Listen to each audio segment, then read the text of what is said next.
우리나라 이제 고유 전통 무예가 태권도인데, 태권도 하는 사람들은 기량이나 무예가 아니고 도를 가르친다고 이야기합니다. 무예만 가르치지 않고 먼저 인간이 돼야 된다. 인간의 도리, 예의를 강조를 합니다. 왜냐하면 인간이 되지 않으면 그 무예를 가지고 사람을 죽이는 무기가, 해치는 무슨 무기가 될 수 있기 때문에 그렇게 하는 겁니다. 크리스찬들에게 하나님께서는 은사를 주십니다. 하나님이 주시는 재능이 있고 능력이 있고 여러 가지 기술들이 있습니다. 하나님께서 이것을 주신 이유는 하나님 나라를 세우고 다른 영혼을 섬기는 데 쓰라고 주신 것입니다. 근데 이 강력한 하나님의 도구가 자칫하면 영혼에게 상처를 주고 공동체를 깨는 아주 무슨 무기가 될 수 있기 때문에 이게 굉장히 중요한 겁니다. 그래서 12장에 은사 전반에 대한 원론적인 이야기를 하고 14장에는 은사 중에서도 방언하고 예언하고 이게 굉장히 고린도에서 문제가 되기 때문에 이거 이야기하면서 중간에 13장에다가 사랑장을 딱 넣어놨습니다. 그건 뭘 얘기하냐니까 은사를 쓸 때 사랑이 동반되지 않으면 그거는 무슨 무기가 될 수 있다는 것을 이야기하는 것입니다. 사랑으로 통제되지 않는 은사는 아무것도 아니고 은사가 없는 것이 더 낫고 그것은 해를 끼치게 된다고 말씀하고 있습니다. 그래서 사랑으로 역사하지 않는 은사가 얼마나 헛될 수 있는가 하는 것을 이야기하는 것입니다. 그래서 사랑에 대한 이 기본적인 것을 말씀하고 있죠. 첫 번째는 모든 은사의 기초는 사랑이라는 겁니다. 예수를 믿을 때 우리가 예수 믿고 세례를 받으면 성령께서 우리에게 찾아오셔서 우리의 삶을 인도하시고 이끄십니다. 성령께서 우리의 삶을 인도하고 이끌 때 딱 두 가지 방법을 씁니다. 하나는 뭐냐니까 은사를 주어서 하나님 나라를 세우고 주위에 있는 많은 영혼들을 섬기도록 그렇게 하는 것이고 또 복음을 전하게 합니다. 또 하나는 우리의 그 성품의 변화를 가져옵니다. 인격의 변화죠. 갈라디아서 보면 성령의 9가지 열매가 있습니다. 이 전부 다 이게 이제 성품의 변화입니다. 양선, 절제 이런 것들 전부 다 겸손 이런 것들 전부 다 이 도덕적인 특성을 가지고 있는 세상 도덕하고는 좀 달라요. 세상 도덕은 어떤 수련을 통해서 이루어지는 것이지만은 이것은 성령의 감동으로, 말씀의 능력으로, 성령의 역사로 이런 도덕적인 특성이 나타나기 때문에 훨씬 그 깊이가 있는 겁니다. 그런데 이 도덕적인 자질 중에 가장 기본이 뭐냐? 이게 이제 사랑입니다. 왜 절제해요? 사랑하니까 절제하죠. 왜 기다려줍니까? 사랑하니까 기다려주는 겁니다. 왜 희생합니까? 사랑하니까 희생하죠. 왜 참아요? 사랑하니까 참는 거죠. 그게 모든 그 성품의 도덕적인 특성의 본질 속에는 사랑이 들어있습니다. 왜 다른 사람을 섬겨요? 왜 교회를 세웁니까? 사랑하니까 그렇게 하는 것이거든요. 그래서 성령의 은사가 나타날 때도 반드시 그 사랑이 전제되어야 되고 기본이 되어야 된다는 것을 이야기하는 것입니다. 여러분 성령으로 은혜 받은 사람은 은혜가 충만하다는 것은 뭘 얘기하냐니까 이게 반드시 사랑이 행동화된다는 겁니다. 행동화. 사랑의 행위로 삶 가운데 반드시 나타나게 된다는 것이죠. 그래서 그 헬라어로 은혜다. 은혜를 이제 카리스라 이렇게 합니다. 이제 요게 카리스마타. 명사화가 되면 이 은혜가 행동화된 것. 이것이 이제 은사예요. 카리스마타, 은사죠. 그래서 실제 이제 성령의 은사가 문제는 뭐냐니까 이게 기본적인 원리인데 은사는 또 독특한 특징이 있어요. 이게 사랑 없이도 얼마든지 경험이 될 수 있다는 겁니다. 그리고 이방 종교에서도 은사가 나타나느냐? 나타나요. 불교에서도 방언이 있습니다. 그러니까 이 은사는 특징이 있어요. 안 믿는 사람에게도 일시적으로 주님께서 또 주실 수도 있어요. 그래서 방언, 신유, 직분도 섬기는 거잖아요. 봉사도 마찬가지입니다. 하나님께 주신 아주 귀한 선물인데 요게 은사 사용에 사랑이 없이 할 수 있는 겁니다. 사랑이 없이 직분 역할을 할 수 있어요. 사랑 없이 봉사할 수 있습니다. 사랑 없이 병낫게 할 수 있어요. 그건 안 된다는 거예요. 그거는. 오늘 이제 사람들은 오늘 시대에 이제 영성이다. 영성 목회, 또 영성을 우리가 새롭게 해야 된다. 이런 말도 이제 많이 하는 것입니다. 이제 그 영성을 볼 때 두 가지로 많이 봅니다. 하나는 인격의 변화, 어떤 믿음의 진보, 성령의 내면적인 사역, 이런 것을 통해서 영성을 이제 가름을 하죠. 또 한 부류는 이제 은사 중심일 수가 있어요. 은사가 풍성하게 나타나는 거, 이것을 이제 영성이다. 그렇게 하는 것이죠. 그래서 실제로는 어떻게 보면 성품의 변화, 믿음의 진보, 이것보다도 당장 눈에 드러나는 이 은사 쪽으로 사람들은 많은 그 가치를 둘 때가 많아요. 은사가 작은 사람은 나는 영성이 좀 떨어지는 것 같고 뭔가 좀 부족하고 덜 신령한 사람인 것 같다 하는 것이 조금만 낮춰줘도 될 것 같아요. 그런 인식을 가지게 된다는 것입니다. 그래서 성경에서 신령하다 이렇게 얘기할 때는 어떤 깊은 영적인 체험을 한다든지 신비적인 어떤 그 세계에 들어가는 것이 아니고요. 영적이다 하는 것을 이야기하는 것입니다. 영적이다 하는 게 반대가 뭐냐? 육적이다는 거예요. 그러면 감이 금방 옵니다. 신앙생활을 하지만은 얼마든 육적으로 신앙생활을 할 수가 있어요. 생각하고 행동하는 것이 굉장히 세상적이고 육적이죠. 그래서 신령하다 한다고 하는 것은 하나님의 마음으로 아니면 하나님의 시각으로 생각하고 행동한다 하는 것으로 이야기하는 것입니다. 그러니까 은사를 사용하는 데 있어서도 얼마든지 세상적인 마음으로 세상적인 시각으로 쓸 수 있는 거예요. 그것을 이용할 수가 있는 것입니다. 우리가 12장 31절에 보면은 뭐라고 되어 있냐니까 너희는 더욱 큰 은사를 삼아라. 더욱 큰 은사를 삼아라. 은사 중에 제일 큰 은사가 있다는 것이 아닙니다. 은사가 뭐 특별히 구별되는 거 있고 그렇다는 건 아니에요. 물론 필요에 따라서 아주 중요한 것들이 있습니다. 아무래도. 그래서 여기서 더욱 큰 이 은사라고 할 때 이것은 최고의 은사를 이야기하는 것입니다. 그러고 나서 13장 사랑장으로 바로 연결이 되고 있습니다. 그러니까 어떤 특정 방언이다, 예언이다, 아니면 신유다, 어떤 이런 특정 은사를 이야기하는 것이 아니고 모든 은사에 사랑이 들어가게 될 때 그때 가장 효과적인 은사, 가장 좋은 은사, 가장 큰 은사가 될 수 있다는 것이죠. 어느 분야에도 마찬가지예요. 설교도 마찬가지죠. 사랑으로 설교를 하게 되면 아주 최고의 은사가 될 수 있다는 것을 얘기하는 것입니다. 고린도 교회는 특징이 많은 은사가 나타났습니다. 이것도 굉장히 귀한 겁니다. 은사가 없는 교회 가면은 막 냉랭해요. 막 처져 있고 이런데 고린도 가면 막 그러니까 막 살아있어요. 북적거리고 막 열정 있고 뜨겁고 막 기도가 막 폭발하고 이렇게 합니다. 그리고 아주 비상한 은사들을 많이 받았습니다.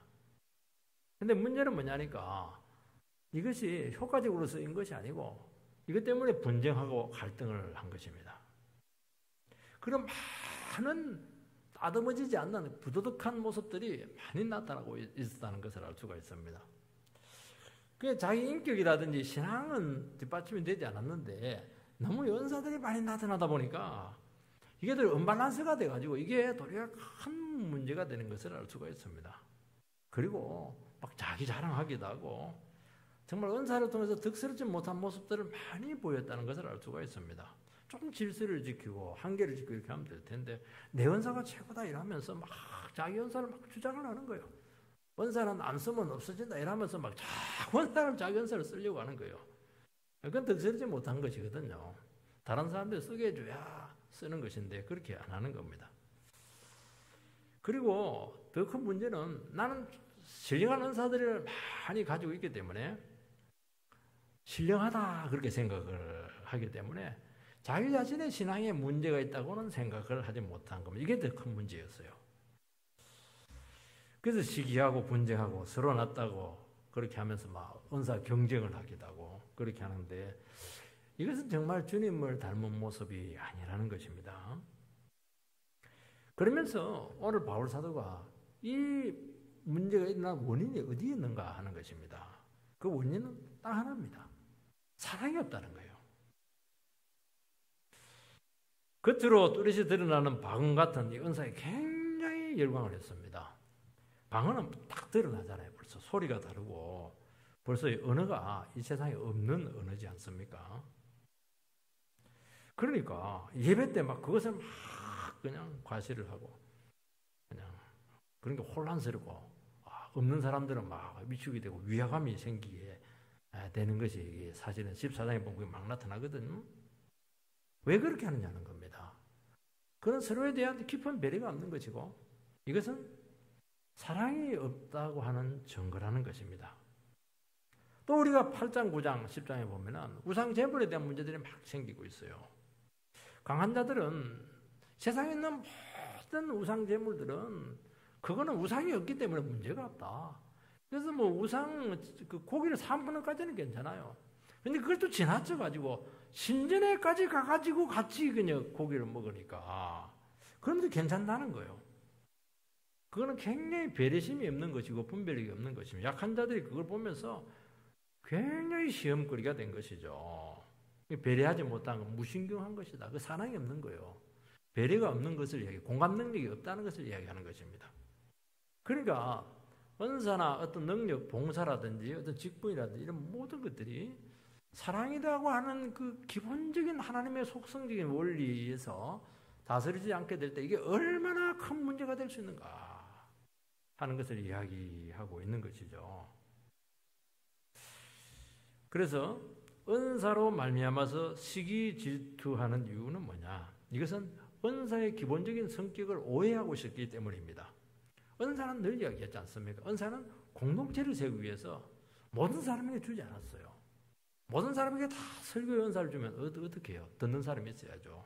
한 사람만 있으면 돼요. 한 몇 사람, 한 두 사람, 세 사람. 그렇게 하면 되는 겁니다. 그 영혼들을 돕기 위해서 일부의 사람들에게 어떤 특정 은사를 하나님께서 부어주신 선물이라는 것을 알 수가 있습니다. 그리고 절대로 한 사람에게 독점적으로 주지 않아요.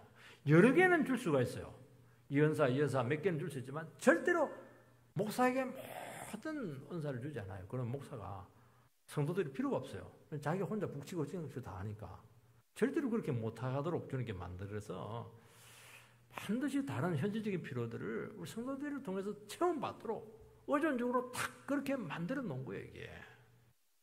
그래서 교회는 다른 지체를 배려하고 다른 지체를 사랑하고 다른 지체의 입장을 하지 않으면 절대로 성숙해질 수도 없고 풍성해질 수가 없어요. 교회를 하는 게 그렇게 만드셨어요. 지체의 원리를 통해서. 이건 뭐 과시하고 자랑하고 내게 최고다 그렇게 하고 이렇게 하면 그 사람은 어떻게 되느냐? 그 사람은 제일 빈약한 성도가 됩니다. 자기가 아무리 뛰어나도 그거는 내가 늘 얘기했잖아요. 하나님께서는 5% 내 걸 갖고 채우고 95% 다른 성도들을 위해서 통해서 채우라는 겁니다. 그 95%가 다른 사람에게 있는 거예요. 다른 사람은 인정을 해야 받을 거 아니겠습니까? 그래서 겸손한 사람들은 굉장히 풍성해요. 그 사람은 은사가 하나도 없는데 보면 제일 부유하게 신앙생활을 하시고 풍성하다는 걸 알게 돼요. 근데 막 자기 은사가 최고라고 그러고 막 자기를 주장을 잘하고 이렇게 하면 나중에 보면요. 굉장히 빈약해요. 그 신앙이. 그리고 신앙이 굉장히 얇고 천박하다는 것을 알 수가 있어요.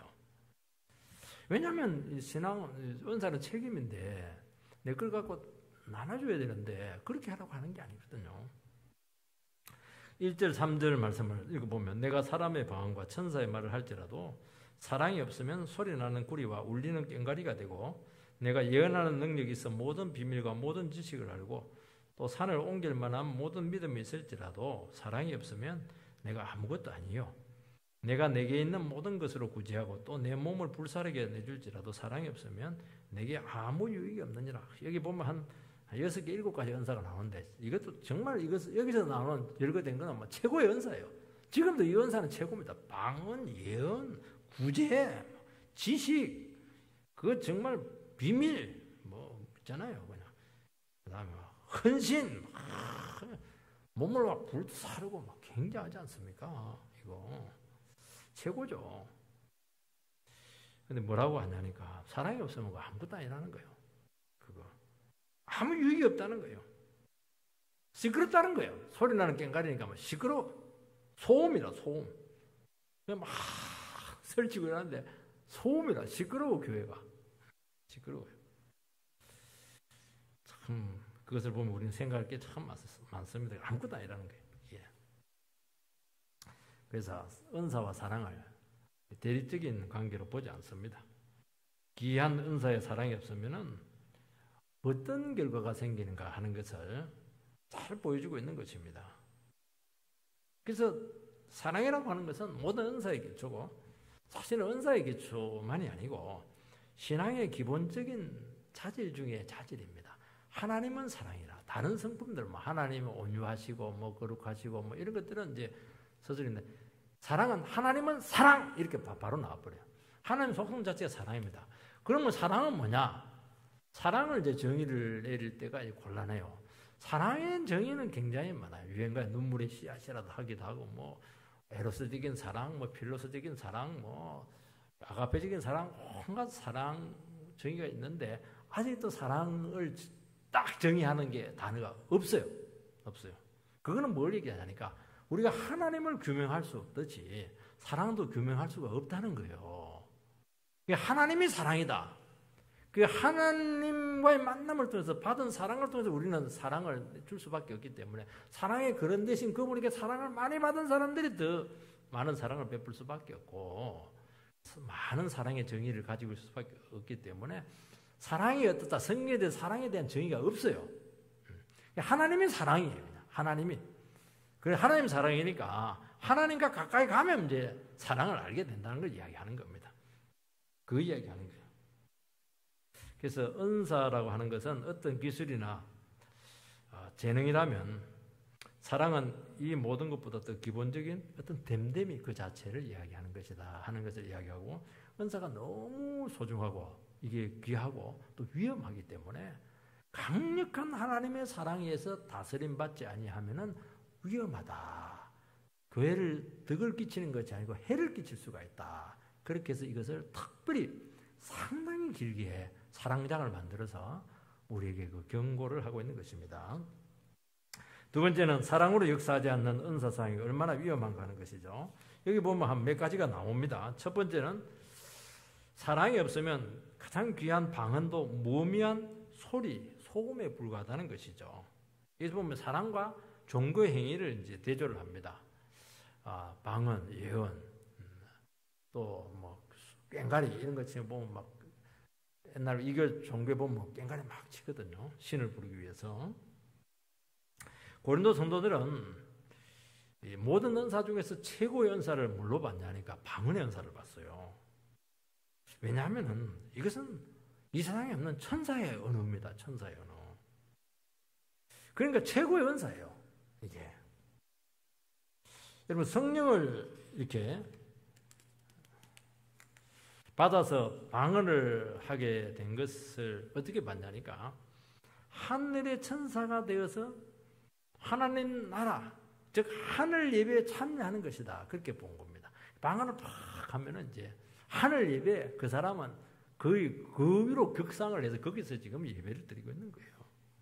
그래서 방언을 특히 중시했고 그리고 방언을 잘하는 것을 굉장히 자랑했고 예배 때마다 이거는 천상의 언어니까 이거는 막 행사를 하고 무질자게 쓴 것이 문제가 된 겁니다. 참 좋은 은사, 좋은 글씨를 어떻게 해야 됩니까? 우리식으로 말하면은 뭐 꼬불쳐 놓으면 돼요. 장로수에 넣어놓고 꼬불쳐 놓고 그거는 그렇게 아껴놔야 되는데 막 그걸 너무 남발을 한 게 문제예요. 나한테 귀한 걸 줬구나. 하나님 정말 하나님 천상의 은혜를 나에게 줘가지고 하나님과 깊은 교제를 하겠구나. 그러면서 감사하는 그 도구로 쓰면 되는데 이건 자꾸 무질자게 쓴 게 문제가 된 겁니다. 이게. 여러분 방언은 하나님께 나갈 때 인간의 언어로 표현할 수 없는 그 무엇을 표현을 해줍니다. 그게 뭔지는 모르겠어요. 본인도 모를 때가 많아요. 그래서 통역의 은사도 있다는 것을 알 수가 있습니다. 제가 대구에서 어떤 기도원을 갔는데 여자 목사님인데 이분이 통역 은사를 받았더라고요. 통역을 해요. 저한테 방언 가르치겠다 이랬는데 막 능평교회 오는 바람에 못 배웠어요. 배우고 올라왔어야 되는데 능평교회 목회하려고 배워야 되는데 못 배우고 왔어요. 쉽다는 거예요. 목사님은. 낙석 잡아놓고 그냥 올라와 버렸어요. 일종의 황홀경이죠. 영광의 경험이고 하나님과 깊은 교제 속에서 나오는 언어입니다. 이게 방언이라고 하는 것은 자기가 하고 싶은 말을 하는 게 아니에요. 성령이 하고 싶은 말을 하는 겁니다. 성령에 사로잡혀서 인간은 다 믿음이 있고 또 인간은 표현할 수 있는 언어가 있고 또 인간이 맺을 수 있는 관계들이 있어요. 인간이기 때문에 한계가 참 많아요. 그런데 그것을 극복하게 하는 것입니다. 그 기도를 통해서 그걸 극복을 해요. 천사의 말이니까 얼마나 아름답고 얼마나 신비한 말입니까? 그래서 고린도 모든 성도님들은 이 은사를 참 사모했습니다. 방언을 좋지 못한 것이다. 그렇게 할 필요 없어요. 그렇게 가르치고 그렇게 하는데 그렇지 않아요. 그건 잘못입니다. 그래서 방언을 하게 될 때 이제 이 혀가 이제 제일 인간 지체 중에서 제일 통제가 안 되는 것이 어디냐? 이 쌔바닥입니다. 혀가 이게 통제가 안 돼. 이거 빼도 없는 게 이게 그냥 요물이에요. 요물 그냥. 그런데 혀가 성령으로 딱 통제가 돼요. 그러면서 자기 의지와 상관없이 성령으로 이렇게 움직이게 되는 것을 알게 되죠. 그러니까 성령에 사로잡혀서 내는 소리니까 소리가 좋아야 될까요? 안 좋아야 될까요? 어떤 분들은 방언을 하는데 너무 좀 듣기 거북하신 분들이 계세요. 그건 좀 인위적인 조작이 들어간 게 아닌가, 인위적인 부분이 들어간 것이 아닌가. 그걸 좀 돌아보고 조금 더 기도하고 이렇게 해서 조금 더 아름다운 소리를 내는 게 좋아요. 천사의 소리니까. 딱 들어도 아름답다. 참 귀하다.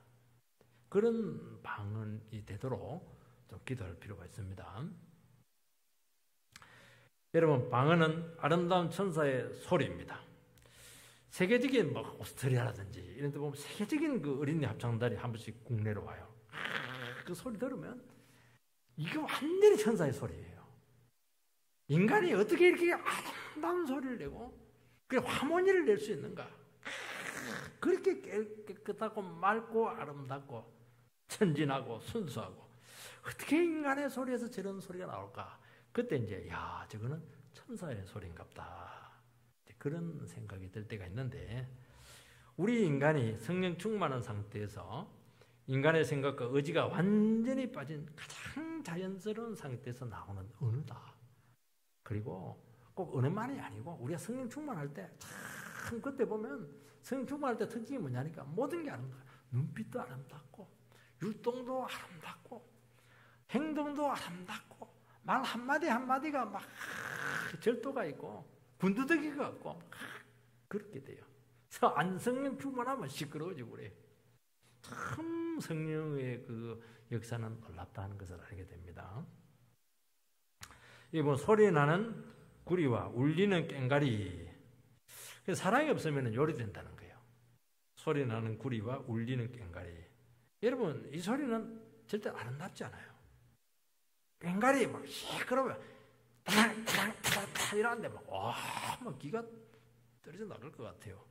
꽹과리 소리가 나는 순간 모든 소리는 그냥 다 흡수가 되어버립니다. 얼마나 시끄러운지 몰라요.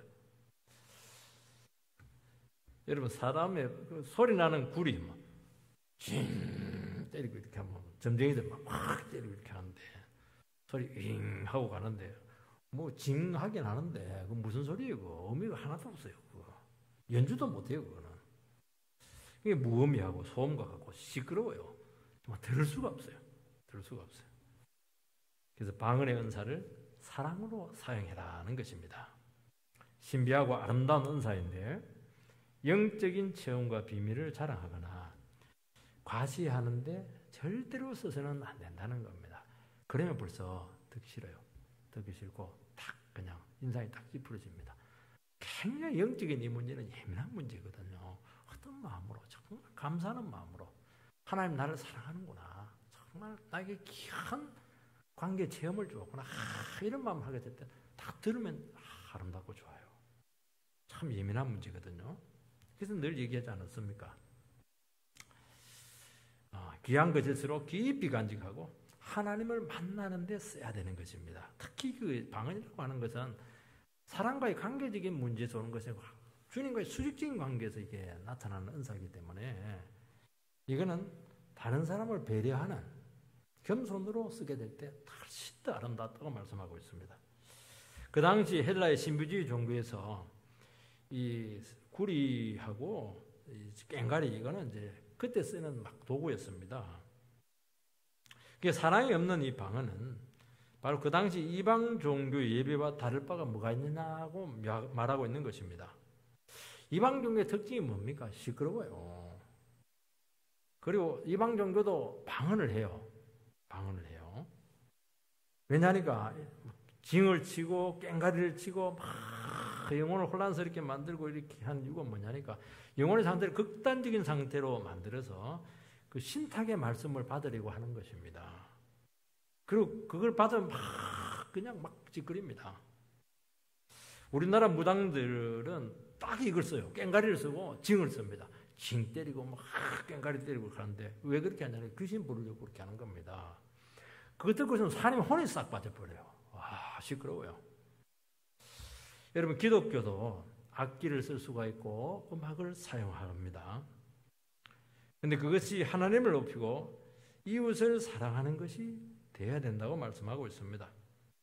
전에 어떤 분이 막 열정적으로 찬양을 인도를 하는데 제가 아무리 봐도 이게 성령이 하는 것 같지가 않아요. 아름답지가 않아요. 뭔가 어색하고 뭔가 좀 거슬려요. 이게 들으면 들을수록 막 영혼이 고향되고 막 하나님을 바라보고 이래야 되는데 은혜가 돼야 되는데 자꾸 거부감이 생기고 역겨워지는 겁니다. 그 왜 그러냐니까 그 영성이 성령의 영성이 아니고 세상적인 영성이라서 그래요. 유행가에서 끌고 왔는가 봐요. 그거 그 영성이. 그래서 한 번씩 그 예배 중에 유행가를 한국도 뽑는 분들이 계세요. 설교를 막 하면서 유행가를 뽑아요. 특히 뽕짝을 뽑고 이렇게 해요. 여러분, 절대로 세상 노래를 불러서는 안 돼요. 어떻게 그룩한 주의 제자 앞에서 다 유행가를 부를 수가 있어요, 그거. 그 자체가 틀린 거예요, 그거. 그 한국도 뽑아, 쫙 뽑아, 술집에서 하듯이. 그게 무슨 성령이 주시는 그거예요, 그거. 어떤 분은 찬송가를 부르는데 한국도 쫙 뽕짝시로 뽑고 이렇게 하는데, 그게 안 됩니다, 그거. 자기 기분은 낼지 모르겠지만은, 절대로 하나님 높이는 것이 아니에요. 참 영성적인 부분은 그 예민한 문제입니다. 어떤 영성을 갖고 있는가? 자기 즐기기 위해서 하는 게 아니잖아요. 다른 사람을 섬기기 위해서, 하나님 높이기 위해서 하는 것이거든요. 자기가 없어져야 돼요. 없어질수록 하나님 나타나거든요. 마음과 뜻과 정성을 다해서 예배가 되려고 하면은 어떤 인간적인 요소를 없애야 되고 인간 기질이 나타나서는 안 돼요. 그리고 세상 스피릿이 들어가면 안 돼요. 이거. 자기는 재미없어도 돼요. 하나님만 높이면 되죠. 모든 은사나 예배는 사랑의 정신으로 통제될 때, 은혜로 다스려질 때 의미가 있고 진정한 소통이 있고 영혼의 변화를 가져옵니다. 제가 대구에서 한번 이 찬양을 인도를 했는데 담임 목사님이 딱 찬양이 한 번 인도하더만 내려오라고 그러더라고. 다음부터 안 시키더라고. 왜냐면 내가 옛날에 유행 같은 걸 좀 잘 불렀거든요. 그게 살짝 들어갔던가 봐요. 그걸 막 딱 지적을 하는 거예요. 그 다음부터는 막 안 세웠어요. 굉장히 예민하잖아요. 그때부터 내가 딱 깨달은 게 있습니다. 나의 영성 속에 세상적인 영성이 있었구나 하는 걸 알고 그때 이후로는 절대로 그렇게 안 하려고 노력을 많이 하고 있습니다. 저는 설교를 잘하는 사람 보면 참 그렇게 부러웠습니다. 어떻게 어쩜 저 본문을 가지고 말을 저렇게 잘할까? 어떻게 저 본문에서 저런 문장이 나오고 저런 단어 구사가 나올까? 어떻게 인간의 입에서 저런 말이 나올까? 막 좌절이 되었습니다. 나중에 깨닫게 되었습니다. 뭘 깨닫냐니까 영혼을 사랑하고 하나님을 높이는 마음으로 나갈 때 하나님께서 그것을 받으신다는 겁니다. 비록 부족한 은혜지만은 정말 그 속에 사랑의 힘으로 배려하는 마음으로 섬기는 마음으로 나갈 때 그게 정말 영혼을 변화시키는 강력한 힘이 있다는 것을 알게 되었어요. 또 뜨등거릴 수도 있는 거예요. 막 쫙 이야기를 하는데 그냥 자기 딱 들어보면 알잖아요. 자기가 얼마나 말 잘하는가, 얼마나 똑똑한가, 얼마든지 그럴 수가 있는 거예요. 그게 무슨 의미 있냐는 거예요. 하나님 욕되게 하는 것인데 사람 변화시키지 못한다는 겁니다. 그거 가지고 하나님께 사로잡히고 영혼을 사랑하고 헌신할 때 하나님께서는 얼마든지 귀하게 쓰시고 필요하면 그 사람을 능가하는 기가 막힌 어느 구사력도 줄 수가 있는 거예요. 두 번째는 이 사랑과 예언의 대조가 나옵니다. 이거 뭐 예언이 나옵니다. 예언. 2절에 보면은 내가 예언하는 능력이 있어 모든 비밀과 모든 지식을 알고 예언이죠. 여기 모든 비밀과 모든 지식이 두 가지가 나옵니다. 이게 또 연관되어 있죠. 예언은 이제 방언과 좀 차이가 있습니다. 고상한 기독교 신앙 행위 가운데 하나입니다. 기독교에는 하나님의 뜻이라고 하는 것이 굉장히 중요해요. 그리고 하나님께 우리에게 주신 목적들, 종말론적인 목적들 이런 것들이 많이 계시가 되어 있습니다. 그래서 하나님의 감추어진 그 깊은 뜻, 그 목적에 대한 그 비밀스러운 진리를 이해하게 하는 계시의 은사입니다. 그래서 이제 복음을 얘기할 때 비밀이다, 무스테리온 이렇게 하는 이유가 인간이 신을 만나서 계신을 받는 방법 중에 하나가 무스테리온이거든요. 비밀스럽게 받잖아요. 그 신탁의 말씀을 받고 이렇게 할 때.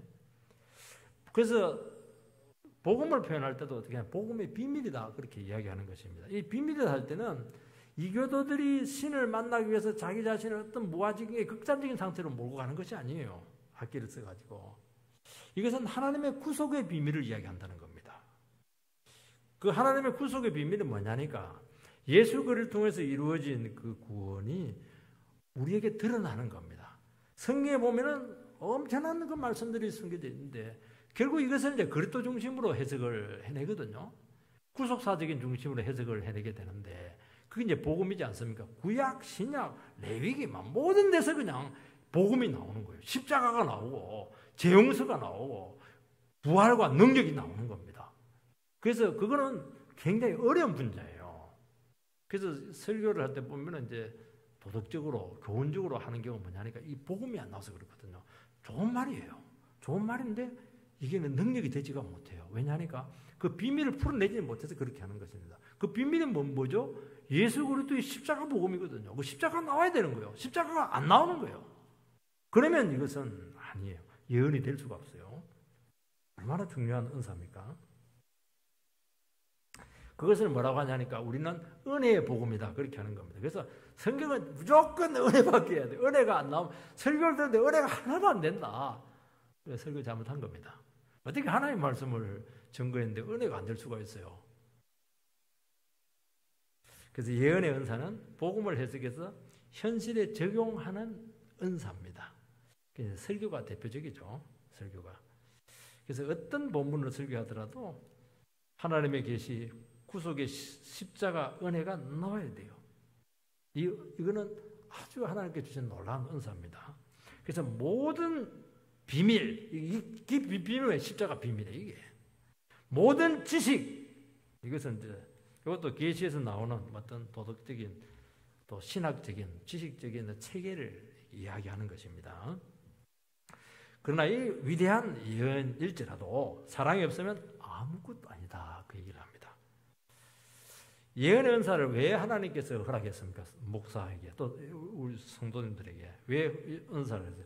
목사만 있는 건 아니에요. 이거는 우리 성도님들에게도 예언의 은사를 주신다는 겁니다.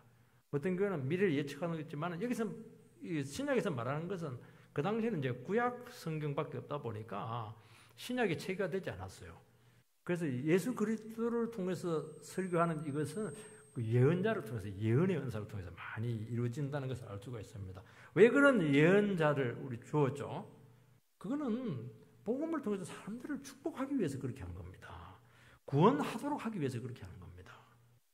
그런데 사랑이 없으면 이 예언으로 구원하는 것이 아니에요. 회복시키는 것이 아니고 막 정죄를 하고 막 판단을 하고 막 저주를 하고 이렇게 하는 거예요. 그러니까 하나님의 은혜 복음을 가지고 사람들 막 갈갈이 찢어놓는 거예요. 이게. 막 상처투성이가 되게 하는 겁니다. 막 치는 소리고 이리 치고 저리 치고 하는 거예요. 이게. 여러분 하나님의 말씀은 좌우에 날선 검인데 쌍칼을 가지고 팍팍팍 긋고 이러면 뭐 완전히 뭐 누더기가 될 거 아니겠어요. 무기가 될 수 있다는 겁니다. 그래서 설교할 때 정확한 지식보다도 영혼을 사랑하는 마음을 갖고 있는가 하는 것이 참 중요해요. 설교에는 분명히 죄에 대한 책망이 있어야 됩니다. 그거 하면 안 돼요. 수술을 많이 해요. 수술 아프잖아요. 그리고 막 고름을 막 짜내야 돼요. 기워야 돼요. 싸매야 돼요. 회복시켜야 돼요. 그리고 축복을 해서 파송시켜야 돼요. 반드시 축복을 해서 파송시켜야 되는 겁니다. 이게 뭐냐니까 이게 예언의 능력인 것이거든요. 근데 이게 안 나는 거예요. 사랑이 없으면 이게 안 되면 막 저주만 퍼고 죄만 막 퍼붓고 말아요. 그러니까 막 기가 죽어가지고 성도들이 막 뭐 신앙생활을 할 수 없는 거예요. 이게. 그거는 사랑이 없어서 그렇다는 겁니다. 여러분 상담을 할 때도 마찬가지입니다. 상담을 뭘로 합니까, 여러분? 어떤 분들은 미숙한 분들은 막 바로 답을 자꾸 주려고 그래요. 정답을. 예리한 방안을 막 자꾸 제시를 해요. 자꾸 이야기하면 이렇게 해보세요. 저렇게 해보세요. 그럼 놀라운 조언을 주려고 하다가 영혼을 힘들게 할 때가 참 많아요. 다시는 그 사람하고 상담 안 합니다. 왜냐하면 사랑하는 마음으로 해야 됩니다. 사랑하는 마음의 특징이 공감을 하는 거예요. 들어주는 겁니다. 배려를 하는 거예요. 이해를 하는 겁니다. 참 어려운 것 같아요. 이 부분을. 근데 사실은 뭐냐니까 내 지고 힘든 이 어려운 사정을 끝까지 들어준 그 과정을 통해서 사람들이 사랑을 느끼는 겁니다. 나를 참 사랑하네요. 그러면서 사람들이 그 사랑으로 변화되는 거예요. 이게. 마음을 움직이는 거예요. 이게. 우리는 막 멋진 말, 놀라운 말, 창세기 50장 2절에 나와 있는 말씀 갖고 팍, 그거 아무 상관없어요. 그거 갖고 살린다고 하는데 그렇지가 않아요. 겸손한 마음, 나보다 남을 낮게 여기는 그 사랑의 마음, 그 마음을 늘 견질해야 됩니다. 그런 마음을 가지고 있으면 조심하죠. 쉽게 대답을 주지 못해요. 끝까지 듣고 배려를 하는. 왜 들어줍니까? 인내심 테스트하기 위해서 그렇게 하는 게 아니에요. 진짜 돕기 싶어서 그렇게 하거든요. 진짜 이 사람의 문제가 무엇인가 하는 것을 같이 들으면서 같이 성령과 함께 이 문제를 갖고 고민하는 것이죠. 고민해 주는 거예요, 같이. 세 번째는 산을 옮길 만한 믿음과 또 대조가 됩니다. 이 믿음은 구원받는 믿음은 아니고 은사로서의 믿음을 하겠죠. 기적을 일으키는 믿음의 은사는 보통 사람이 가질 수는 없어요. 제가 아는 목사님은 이분이 참 옛날에는 안 그랬는데 보니까 돈 걱정을 안 하더라고요. 그때 체험을 했더라고. 하나님께 큰 돈이 필요한데 막 필요하다 했는데 돈이 뚝뚝 생기는 거예요, 이게. 교회를 크게 지었는데 한 100억 이상 지었는데 80% 이상 뭐 빚을 냈는데 걱정을 안 해요. 걱정을 안 한다고 그래요. 안 된대요. 왜냐하면 필요하면 하나님이 주시니까요. 이건 이제 은사로서의 믿음입니다. 또 그렇게 빚이 있으면 막 빚 갚는다고 막 해야 될 텐데 사역을 하다가 또 필요하면 또 빚을 내는 거예요, 이게. 하나님께서 갚아주시니까 아주 대범하다라는 것을 알 수가 있습니다. 또 그렇게 하면 돼요. 그래서 이런 믿음으로서의 은사로서의 믿음을 이렇게 자꾸 쓰면 은사는 쓰면 커지는 거니까 이게 자꾸 대부매지게 되고 커지게 되는 것을 알 수가 있습니다. 그래서 은사로의 믿음이 없으면 특징이 이제 걱정부터 하죠. 계산부터 합니다. 근데 이 은사도 사랑이 없으면 아무것도 아니다는 것을 말씀합니다. 어떤 분들은 이제 아무것도 맨바닥에서 맨몸에서 큰 교회를 일구어내요. 참 그런 분들 이피전적인 그런 목회 성공자들이 계십니다. 근데 오늘 말씀에 입각하면 사랑이 없으면 그게 무슨 의미가 있냐는 거예요. 아무 의미가 없다는 거예요. 그게. 놀라운 일을 하지만 그게 하나님의 뜻이 아닐 수 있다는 겁니다. 너보고 왜 큰 교회를 했느냐는 거예요. 이게. 자기 쟤는 이런 데 특징이 뭐냐. 자기 쟤는 또 큰 일을 하지 못하는 사람들 막 무시를 해요. 능력 없다 이러면서 무시를 해요. 많은 사람을 전도합니다. 사랑 없이 얼마든지 전도할 수 있습니다. 뭔가 된 것 같은데 정말 스스로 막 대단한 사람들이 된 것처럼 스스로 착각할 가능성이 참 많습니다. 그래서 자칫 교만할 수가 있는 겁니다. 그래서 이 은사가 문제는 뭐냐? 항상 통하는 게 아니에요. 그때만 통하는 겁니다. 한 번 실패하면 끝장이에요 또. 여러분 사랑이 있으면은요. 눈에 보이는 결과보다는 먼저 영적인 필요를 봅니다. 주님의 뜻을 우선시합니다. 그래서 어떻게 하냐니까 좀 더디고 과감하지 않더라도 결과가 좀 나타나지 않더라도 주님이 하시도록 이렇게 일을 맡기게 됩니다. 그래서 큰 믿음의 은사자들이 하고 나서 막 떠나게 되면 후유증이 많아요. 뒷수습이 안 돼요. 그런 사람들 왜냐하면 그만한 믿음이 없어가지고 그래서 교회가 시험에 빠질 때가 참 많아요. 큰 일을 하고 능력이 많은 사람들은 특징이 에너지가 막 넘칩니다. 근데 주위에 있는 사람들은 에너지가 얼마가 안 돼요.